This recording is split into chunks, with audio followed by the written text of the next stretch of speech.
क्या होता है, इसमें आप लोगों को एसीएफ और एलसीएम ज्ञात करना है। एसीएफ का पूरा नाम होता है हाईएस्ट कॉमन फैक्टर और एलसीएम को कहते हैं लोएस्ट कॉमन फैक्टर।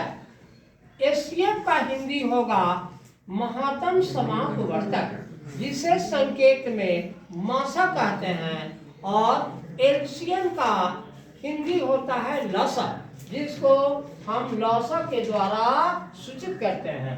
तो सबसे पहले 2 का पहला है 26 और 91। तो इसको क्या करेंगे, 26 का गुणनखंड करेंगे। 26 का गुणनखंड यानी 13 दूना 26 या 2 गुना 13। 91 का गुणनखंड करेंगे तो 13 सते 91, 7 गुना 13। तो मासा निकालने के लिए दोनों खंड में सबसे उभयनिष्ठ अंक होता है, उसी को मासा कहते हैं। मासा बराबर यानी दोनों में उभयनिष्ठ खंड अंक आपका 13 है, इसलिए 13 आंसर होगा। अब लसा निकालेंगे सूत्र से।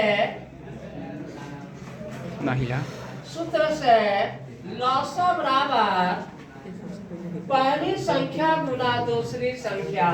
पहली संख्या 26 है, दूसरी संख्या 91 है, और बट्टा हो जाएगा मासा। मासा के जगह पर 13 है।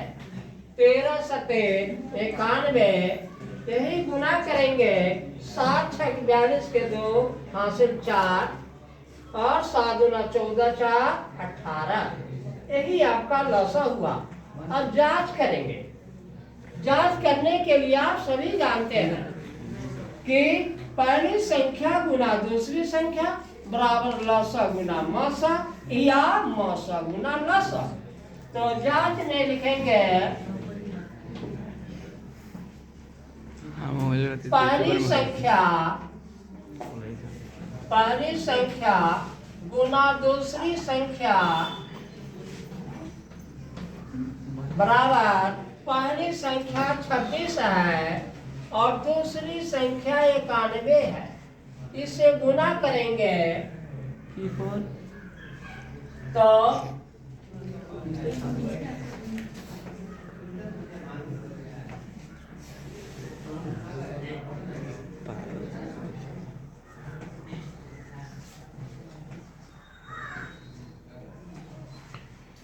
गुना करने पर 2366 प्राप्त होगा।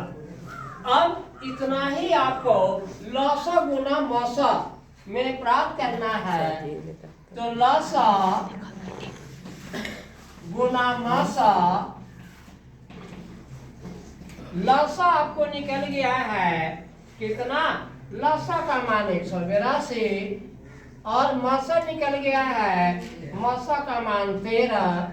गुना करेंगे 13 दूना 26 और 13 ठे क्या होगा 104 और 2 6 हासिल कितना हुआ 10। 13 का 13 10 23। हम इस निष्कर्ष पर पहुंचे कि पहली संख्या गुना दूसरी संख्या बराबर है लसा गुना मौसा। इसलिए पहली संख्या गुना दूसरी संख्या बराबर यही हुआ लसा गुना मौसा बराबर 2366।